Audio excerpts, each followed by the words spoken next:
ఆట చూస్తావా?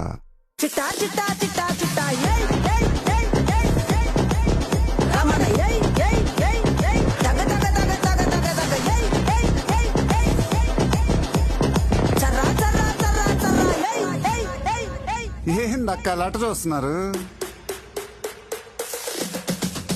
చోరున వేటకే వచ్చినాడు పోరడే ఆగని కోతకే ఎడపెడ చూడడే తీర సెంగు కంతులకు వెదురడి గుంటడే అడుగడుగున తడదడే మొదలు వెడితేత్తడే బిర్యానీ బాగుండాలక్కయ్యో, దమ్ మదిరిపోలా. సుపూలకే చుక్క పండు కొట్టాడంటే మిర్చి పండు ఏ చాల్గి చాల్ పక్కన పెట్టి మాటే వినుండ్రి.